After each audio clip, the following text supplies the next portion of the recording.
आज लघु सचिवालय पहुंचे हैं, मुलाकात भी की है, क्या कुछ कहा?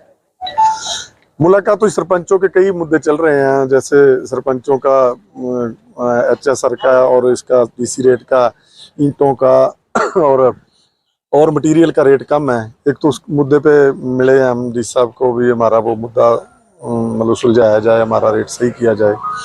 और दूसरा CM साहब का टाइम के लिए मिले हैं, मिलने का बोला है अभी हमारे को, CM साहब का टाइम लेके दो। जिस सिरसा जिले के सरपंच CM साहब से अपनी मांगों को लेकर मिलना चाहते हैं। और एक जो कुछ दिन से हमारे पंचायत के अफसर CO साहब और स्थानीय विधायक गोकुल सेतिया जी के बीच जो कोई आपसी गलतफहमियां पैदा होने करके विवाद चल रहा है, उसकी एवज में हमने सभी सरपंच साथियों ने मीटिंग करके तो हमारी 10 मेंबरी कमेटी बनाई है। अभी अगर इनमें आपस में कोई गलतफहमियां हैं तो वो गलतफहमी इनकी दूर की जाए। तो हमारी वो CO साहब से भी फ़ोन पे बात हुई और गोकुल सेतिया जी से भी बात हुई। अब हम शाम को CO साहब से मिलेंगे और कल सुबह गोकुल जी ने टाइम दिया 11 बजे का, तो गोकुल जी को मिलके उसके बाद आगे की बात करी जाएगी। तो CO साहब से बस इतनी बात हुई है। अभी कल का थोड़ी सी कल के प्रकरण के बारे में बात हुई, तो वो कह रहे थे भी CM साहब के 23-24 के प्रोग्राम थे, तो मेरी ड्यूटी लग रही है। अभी मैंने मतलब वो प्रोग्राम नशे के ऊपर है, तो वो उनका मैनेजमेंट जो उनके पास है अभी वो करवाना था। मैं तो वहाँ जा रहा था, तो रुकने का तो मैटर नहीं था अभी, क्योंकि मेरा कोई ऑफिस का काम होता तो मैं ऑफिस में कर देता। तो मेरे को जरूरी वहाँ जाना था, कालावाड़ी और मोडावाड़ी, जो वो तो ये बता रहे हैं। बाकी आगे की तो बात एक बार मिलके करेंगे तो ही पता लगेगा, फोन पे तो इतनी बात नहीं हुई। साहब, जैसा कि MLA साहब लाइव आए थे गांव नटार के अंदर, उन्होंने पहले भी ये मुद्दा रखा है कि पहले भी CO साहब को 2-3 बार मीटिंग में बुलाया गया था, लेकिन वो आए नहीं गांव के दौरे पर। ठीक है जी। तो इस बार भी जैसे वो नहीं पहुंचे और फोन पर बात की तो उन्होंने कहा कि मैं गुलाम नहीं हूँ।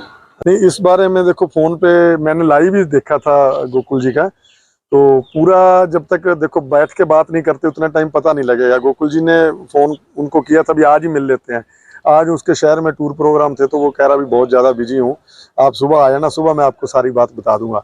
अगर कोई हमारी कोई बात ऐसी कोई लगी तो हम अपना पीछे हट देंगे। अगर कोई गोकुल जी या CO साहब की आपसी कोई ज़्यादा मिसअंडरस्टैंडिंग हुई, तो अगर कोई थोड़ी बहुत ही हुई, तो जितना हम सरपंच वैसे भी गाँवों में पंचायतें करते हैं, तो हमारा ये फर्ज बनता है भी कोई ऐसा कोई मुद्दा आता है तो सुलझाने का उसको काम करें, भी आपसी डिस्प्यूट ना रहे। क्योंकि हम अपना सिरसा डिस्ट्रिक्ट है, जो कभी भी ऐसा कोई मुद्दा नहीं हुआ भी कोई ज़्यादा बड़ा मुद्दा बना हो किसी बात का भी। अगर कोई समस्या है तो उसका मिल बैठ के सभी जातियों के भाई आपका समाधान करते हैं उसका भी। इस पूरे मामले में भ्रष्टाचार को किस तरह से देख रहे हैं, क्योंकि विधायक ने भी जो CO है उन पर इल्जाम लगाए, आज कुछ फोटोज भी उन्होंने वायरल की हैं ID पर, तो किस तरह से देख रहे हैं इस पूरे मामले में भ्रष्टाचार को? नहीं, भ्रष्टाचार को देखो जी, हमारे साथ तो कभी कोई ऐसी बात आई नहीं। हो सकता है किसी साथी के साथ आई हो, वो हमारे नॉलेज में नहीं है। अभी तक हमारी जो सरपंच साथी हैं जितने भी हैं, वो हमने पूछा भी आज, वो कह रहे हैं भी अपने साथ तो किसी के साथ कोई ऐसी बात नहीं हुई है। और अगर किसी सरपंच साथी के साथ हुई है तो वो सामने आके अपनी बता दे भी मेरे साथ ये बात हुई है। जो आज आदमी कम से कम 150 सरपंच के करीब 125 सरपंच मीटिंग में थे, उनसे हमने पूछा था, वो उन्होंने ऐसी कोई बात नहीं बताई हमारे को। तो मान के चले कि इस पूरे मामले का बैठ के समाधान हो जाएगा? हाँ, लग तो ये रहा है अभी समाधान हो जाएगा, क्योंकि सभी सरपंच साथी सूझवान साथी हैं भी। वो समाधान तो अपने गांवों में जो मुद्दे होते हैं उनका भी करवाते हैं। और सभी सरपंच साथियों ने ये सभी ने सलाह मशवरा ही किया है भी आप यार इस मैटर को ना और बढ़ाया जाए। भी हमारे पंचायत के अफसर हैं और हमारे हल्के के वो विधायक हैं, तो भी दोनों हमारे भाई हैं। अभी अगर बैठ के कोई ऐसी कोई कई बात ऐसी हो जाती है क्योंकि बीच का आदमी गलतफहमियां पैदा कर देता है, तो हम तो यही चाहते हैं भी उनकी गलतफहमी बैठ के दूर हो जाएगी। तो कितने गांव के सरपंच इकट्ठा हुए हैं? सरपंच डिस्ट्रिक्ट के थे, लगभग 125-150 के करीब थे। तो बाकी उन्होंने कमेटी बना दी थी हमारी 10 सरपंचों की, आप डी साहब से मिल लो जाके मांगों को लेकर। और कल भी हम 8-10 सरपंच जो हमारी ड्यूटी लगाई है वो ही मिलेंगे। सर, क्या कुछ कहना चाहेंगे? आज लघु सचिवालय पहुंचे हैं, क्या कुछ कहेंगे? तो जी, कल का जो हमने जो आपने देखा था सोशल मीडिया पे, जो अपने जो सिरसा के विधायक है गोकुल सेतिया जी, तो वो एक इतने बड़े अधिकारी के साथ किस तरह की लैंग्वेज में उसका पीछा करना, इस तरह की जैसे जो अधिकारी होता है वो अच्छे अधिकारी हैं या कोई भी अधिकारी हो, प्रशासनिक अधिकारी होता है, वो किसी एक व्यक्ति विशेष का या सरकार का नहीं होता, वो पूरे समाज का होता है, वो पूरे देश का होता है, वो पूरे जिले का होता है। तो उनका पीछा करना और इस तरह की हरकतें करना तो देखो आप कितना गलत था एक एचसीएस अधिकारी के साथ। हो सकता है उनको काम हो, ठीक है, हमारी भी बात हुई थी सीओ साहब से, तो उन्होंने कहा भी हमारे जैसे मुख्यमंत्री आ रहे हैं 23 तारीख को डबाड़ी में, तो उनके लिए उनकी ड्यूटी लगी हुई थी, उनमें मीटिंगें भी हो रही है, तो उनके पास टाइम नहीं था। फिर भी वो जैसे ऐसे लग रहा था भी गोकुल सेतिया अपना मानसिक संतुलन खो बैठे हैं, इस तरह का बिहेव कर रहे थे। तो जिस तरह से अधिकारी ने सिरसा के विधायक के साथ, वो भी चुनिंदा हैं, लोगों के द्वारा चुने गए, उनके साथ जिस तरह से भाषा का प्रयोग किया कि मैं फ्री नहीं हूँ, आपका गुलाम नहीं हूँ, या जिस तरह का भी उन्होंने शब्दावली यूज की, क्या उसको सही माना? नहीं, ऐसे है जी, वो पढ़ लिखे अधिकारी लगे हैं, ठीक है, पहले उन्होंने बात सही भी की है, फिर उनका जो उन्होंने जिस तरीके से बात की है सीओ साहब ने भी उसी तरीके से बात की है। उन्होंने पहले सही तरीके से बात की तो सीओ साहब ने पे सही तरीके से बात की। ये नहीं है भी सीधा उन्होंने फोन उठा के कह दिया भी मैं तेरा गुलाम थोड़ी हूँ, कुछ तो उन्होंने भी किया होगा भी। अगर वो सही तरीके से बात करते तो वो सीओ साहब ऐसी बात थोड़ी है। हाँ, लाइव में देख रहे हैं, सारे देख रहे हैं जी, उसमें किस तरह वो व्यवहार कर रहे हैं, ऐसे मानसिक संतुलन खो बैठे हैं, इस तरह का लग रहा है। फोन भी काटा गया था, नहीं, फोन कई बार काम होता है तो वो नहीं उठा सकते, तो इसका मतलब ये थोड़ी है।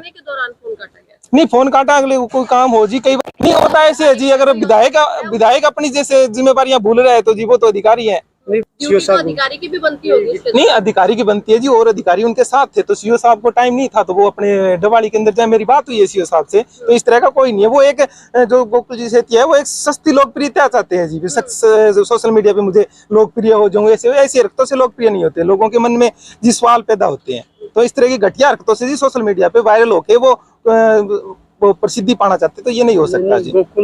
गोकुल सेतिया जी विधायक चुने गए, जनता के द्वारा चुने गए हैं, जनता की समस्या उठा रहे, गांवों में पहुंचे थे जन समस्याएं सुनने के लिए। वीडियो में आपने गांव का भी हाल देखा होगा कि कितना बदतर हाल में गांव के जो लोग हैं वो अपना जिंदगी गुजार रहे हैं। नहीं, ऐसी तो कोई बात है नहीं जी, सड़कें हैं वो भी बढ़िया, ये हो सकता है कुछ गलियां सड़कों में थोड़ी कमियां रह गई होगी जी। गलियों की बात नहीं करी, गंदगी की बात। गंदगी नहीं, गंदगियां ये तो बात नहीं सरकार करी है, गंदगी है तो कोई जी उसका सरकार ने सफाई कर्मी भी लगाए हुए हैं, तो वो भी काम कर रहे हैं जी। तो शिकायत किससे की जा सकती है? नहीं, शिकायत की जा सकती है, शिकायत कर रहे हैं तो नहीं पहुंचे तो ऐसे जी, उनको टाइम नहीं होता कई बार जी। बाकी वो सुनते हैं, सबकी सुनते हैं, हमारी भी सुनते हैं जी। क्या नाम आपका? राजेश कुमार है। एक बार की बात नहीं है, सीईओ को काफी बार बुलाया गया पर कभी भी ना। नहीं, इसमें जो वीडियो देखी उसमें सबसे बड़े पहले तो ये भी इन्होंने जो गाड़ी पीछे लगा के गुंडों की तरह जो उनके साथ बर्ताव किया था ना, वो गलत है जी। और दूसरा, अगर इस तरह से कोई बात ही उसी टाइम नहीं पहुंचे तो वो दूसरे दिन जाके उनसे बात कर सकते थे। जैसे अगर एक विधायक अगर अफसरों के पीछे इस तरह से गाड़ी लगा के अगर चलने लगे तो विधायक कहाँ जाए? इशारा नहीं किया था, वो देख रहे हैं, आप खुद देख रहे हैं, वो गाड़ी पीछे लगा रहे हैं, उनके भी कर रहे हैं। ऐसी क्या इमरजेंसी थी कि वो उनके पीछे गाड़ी लगा के वो ऐसी इमरजेंसी क्या? अधिकारी को क्या इमरजेंसी थी जो इतना चल रहे थे? अधिकारी को सर वो तो मुख्यमंत्री आ रहे हैं, उनको इमरजेंसी बहुत होती है। अगर गंदगी की बात है, अगर ये देखा जाए भी उस गांव में गंदगी थी तो उसकी बात 1 दिन बाद 2 दिन बाद बैठ के उससे हो सकती थी। उसी टाइम उसी के पीछे गाड़ी लगा के सब कुछ करना, ये तो मेरे हिसाब से वो भी अच्छी बात नहीं थी सर। राजेश कुमार सर, घोड़ा वाले गाँव से। हमारे रहते आप बेरोजगार क्यों हैं? सरकारी नौकरी की सबसे अच्छी तैयारी, सबसे अच्छे अध्यापक, सबसे कम फीस, हरियाणा का नंबर 1 कोचिंग सेंटर ICS।